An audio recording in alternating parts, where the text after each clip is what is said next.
The Sonic Racing CrossWorlds open network test happened over this last weekend, so myself and everybody else that actually downloaded this game were able to play Sonic Racing CrossWorlds early so that way we could see how the game was performing. What did I think of the beta test? Was this game fun? Is this something I'm looking forward to? Now we're going to break down everything you need to know about this particular beta test for Sonic and whether or not you should maybe be picking up Sonic Racing CrossWorlds later this month. So make sure you sub for more Nintendo Switch stuff in the future, but let's get into it. So the first thing I want to say about this particular open network test is that this game was definitely running the Switch 1 version and not the Nintendo Switch 2 version, which is what I was playing on. I played this entire open network test on the Nintendo Switch 2. And the way I was able to tell this was just the fact that a lot of the textures were a little bit more lower quality in this particular version than what I was anticipating. And I did some research online and did find it is the Switch 1 version. Now, I was unable to jump immediately into the online play, so I checked out the offline stuff first, and there is a handful of different game modes that I was presented with. The first being the standard Grand Prix mode. There was a race park mode that was locked in this particular beta, so I'm not sure what this is, but I'm assuming it's some sort of battle style game mode. And then there was also time trials that I was able to access. I immediately hopped into a Grand Prix because I wanted to just see how the racing was in this particular game, because I personally have never played a Sonic Racing game before and didn't really know what to expect. The first thing that slapped me in the face was how awesome the kart customization is in this particular game. I mean, every part of the car can be broken down, and each thing that you change, you can then get stat bonuses or debuffs for, allowing you a lot of customization, very similar to how Mario Kart 8 Deluxe did kart customization. But you can even change the color of your kart in order to match the character that you're playing. And I thought that this level of customization was a lot of fun. You can get a lot of very cool looking vehicles, and I really like the kart customization, and I didn't realize how much I was actually missing it in Mario Kart World until I was playing this particular game. Now, at the start of each race, you're actually able to select what are called gadgets, which are essentially passive items that are going to give you some sort of boost throughout the trial, whether that be an extra item slot to hold 3 items instead of 2, or a way to drift faster, or a way to perform tricks faster. There's just a bunch of different gadgets that you can unlock and then apply that you can then swap out between races, giving you a different feel for how you're actually able to play the game race to race, which I think is really cool. And you can have multiple loadouts for this, giving you a lot of variety. I thought this was a really cool touch. Now, like I said, this was the Switch 1 version, so performance was okay. Again, you noticed immediately that those textures just didn't look as crisp as you were anticipating on a Nintendo Switch 2. However, what I want to say is the performance was pretty stable. Definitely not 60 frames per second, and according to every Google search that I did, this is aiming for that 30 frames per second range. And honestly, it looked better while I was playing it. It did not look 30 frames per second to me. I don't know if this is because I was playing this on a Nintendo Switch 2 and the backwards compatibility aspect was allowing it to push past that 30 frames per second, or if the game is just running that smooth at 30 frames per second, but it felt very, very good during the actual racing. However, there is some frame rate things that you'll notice, especially at the start of the race when you see all the people in the stands. All of those particular NPCs are moving at a lot slower frames per second, which honestly, it's not that big a deal. You're not going to notice it that much while actually playing this game. You'll just notice it as you get into the race and as you start the race, but after you get going, you're never going to notice this as you're moving, because the gameplay itself is very, very smooth. And honestly, while I say the textures don't look as good as they could, they didn't look bad either. This game looks very nice. The maps are bright and colorful. I enjoyed all the different courses that I was able to play on. So this game doesn't look bad for the Switch 1 version, I have to say. Now, the thing about this particular game, and I'm sure many people are going to do this comparison, is that it is definitely more arcadey than Mario Kart, but this game feels very different than Mario Kart. The controls feel very loose, which isn't necessarily a bad thing. It was just something that definitely took some getting used to compared to the real tight controls that you get in Mario Kart World. And there's a lot of pretty standard kart racing antics here. There's items to throw, drifting gains boost, and you can perform tricks while you're in the air, but the more you perform, the more boost you get when you land, which I thought was a lot of fun because I was just flicking that left stick, getting as many tricks done as possible, which made for a really enjoyable experience. And I love how the vehicles transform depending on where you're at in the race, whether it be air or water, and they feel like like transformer vehicles. They don't feel like the karts in Mario Kart, and yes, those do transform as well, but these are such more dramatic changes that you're experiencing in your kart, and I thought this was really cool. Now the races themselves feel very fast and hectic, and honestly I found them to be a ton of fun. And I noticed the fact that the NPCs, while I was playing in offline mode, were actually fairly challenging. They actually put up a fight, and I'm assuming that is because there is a fair amount of rubber banding for the NPCs, that no matter how far ahead you get, they're slinging a couple forward at you in order to make it feel competitive, despite the fact that you're kind of dusting them. But I did notice this aspect while I was playing. And the courses, like I said, are all so bright and colorful, with a lot of branching shortcuts to take to really change up the route from race to race. I really like the courses.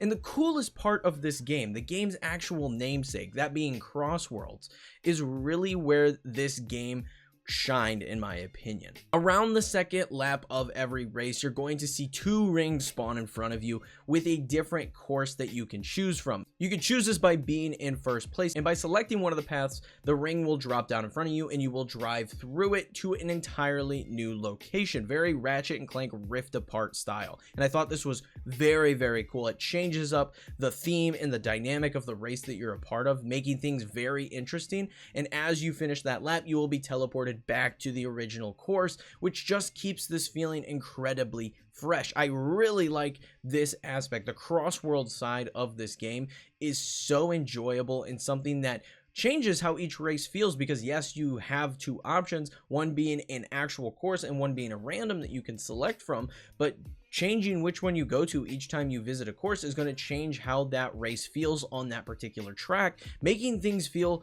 fresh each time you go back to it instead of the same thing every time, which I think is a really smart way to deal with a lot of issues that other games do have in this regard, where you just feel like you're racing the same track every time, hitting the same shortcuts, doing the same maneuvers every single time. This game changes that a bit, and I really liked that. There's also this rival feature that they had where you'll be like randomly assigned a character that is your rival throughout the Grand Prix, and by beating them you're going to earn extra points and they're going to become more and more difficult. It kind of was this fun little element, not something that was like ultimately game changing, but it was really cool to race against that rival and feel like there was somebody that was actually gunning for me that entire time, kind of like if you were playing online with your friends. I really thought that was an interesting touch that I wasn't anticipating when I hopped in. Now, completing races is going to get you these tickets, and these tickets can be used to buy new kart customization options, which I find to be really nice. It gives you something to work towards each time you're completing a race. You can unlock more karts and have more stuff to do. I like that aspect quite a bit, just organically gaining currency that you can use to unlock the stuff you're looking for. Completing races is also going to unlock you more gadget slots, allowing you to add more passives to your build for each race. So the more you race, the more gadgets you're going to be able to have on, and the more powerful you're going to feel race to race. But after I finished my first Grand Prix, I did get first place, by the way. Just want to say, Sonic goes super fast. I did hop into the online portion of this game, which honestly was such a pleasant surprise. I was really shocked by the online portion of the game. And the reason for that is it just ran really freaking well. There was an initial wait time of having to wait for the other players in the lobby to actually load in, but once the race started, I didn't really encounter any noticeable issues. Everything felt just absolutely smooth. And a big bonus with this game is it is fully crossplay, which is a massive win, allowing you to hop in with any of your friends across any platform and play. And the thing I like about this game that Mario Kart World doesn't do is you can invite your friends to your lobby and then race other people online. That is absolutely massive. Being able to party up with your friends and then race online is such a huge feature. Now, I did hear from some Twitter sources along the way that there will be an update. In this particular beta, you could only party up with 4 people, but I did see something, I don't remember exactly where, I don't have the tweet, but it did say you would be able to party up with 12 of your friends online in the actual game, which is even more exciting. Being able to party up with just 4 people is already very nice, but being able to party up with 12 people, that is super, super cool. Another nice thing about the online portion is there is an online ranking system that you're just going to be able to continue to rank up, and you'll do this by completing more races, and by doing this, you're going to actually unlock more gadgets that you can add to your loadout. And this, it just gives you some motivation to not only continue racing offline and do the Grand Prix and do all the offline stuff, but also race online. It gives you a motivation to play this game online with other people and actually continue playing the game, because you're going to unlock more stuff that makes you better at this game. And I think that's a really smart way to incentivize playing online and playing with other people. I really thought this was such a cool touch and something that made me genuinely want to keep playing online. I was like, oh, this is really tight. Let me hop in and keep playing so I can unlock more gadgets and change my loadout how I see fit. I really like that aspect. Another thing I briefly want to mention about this overall experience is the music in this game absolutely slaps. It hit so hard. I found myself humming as I got to the end of the races that I recorded for this particular video. I was just singing along to the songs in this particular game. I really like the music. It's very fun. Now, all in all, after I played the open network test for Sonic CrossWorlds Racing, what are my thoughts on this game? Well, all in all, I'm way more excited for this game than I was going into this beta test. The fast pace and arcadey racing definitely changed the pace from games like Mario Kart that made for an extremely fun experience that felt different from other kart racers that I played before, especially in the online mode. I was really impressed with how the Switch version ran on the system. Granted, I was playing on the Switch too. I don't know how this game was playing on the base Switch model, so it could be running more at that hard 30 FPS, but the game felt buttery smooth in my experience on the Switch too. I did not encounter any issues during my online play, which was really nice. I did see some reports of other players encountering bugs, but I didn't see anything specific to the Switch version online for this game, which is very exciting and promising. Overall, I'm just very, very hyped for this game now. After playing this and seeing what this game is actually all about, it's just a ton of fun. I really, really recommend you guys look into this game more if you didn't get a chance to play in the open network test, or maybe keep your eye out. Maybe they do another open network test. This game is just a blast. And honestly, what this demo did more than anything for me was make me sad, honestly, that this game comes out later on the Nintendo Switch 2. It doesn't come out on the Nintendo Switch 2 until the holiday of 2025, versus everywhere else, the Switch 1, the PlayStation 5, the Xbox Series X, all of those come out on September 25th, but Switch 2 users have to wait until holiday 2025.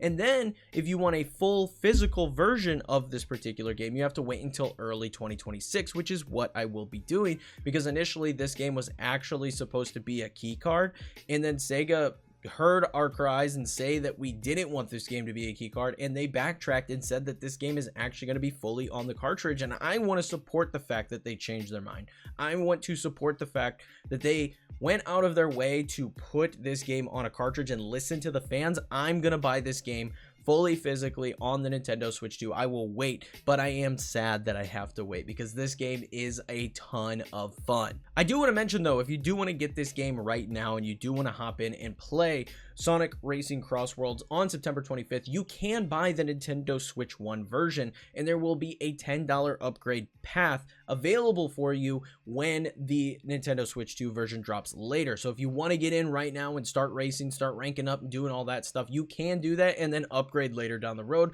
But like I said, I want to support the full physical version, so I will be waiting to buy that particular version of the game. I want that game on the cartridge. But that is it for my thoughts and opinions on Sonic Racing CrossWorlds based on my early playtest in the open network test. I really had a good time with this game, and let me know in the comments below if you too tried this out, or if you are also interested in Sonic Racing CrossWorlds. Genuinely, this game's a lot of fun. I know there's a lot of racing games this year. Mario Kart World already came out. We got Kirby Air Ride later. We got Sonic Racing CrossWorlds. There's a lot of racing games, but this one is a blast, and I really, really recommend you guys give it a try. But like I said, that's it for this video. Leave a comment, like, and subscribe, because it helps me out, helps the video out, and helps the channel out immensely. But until next time, peace.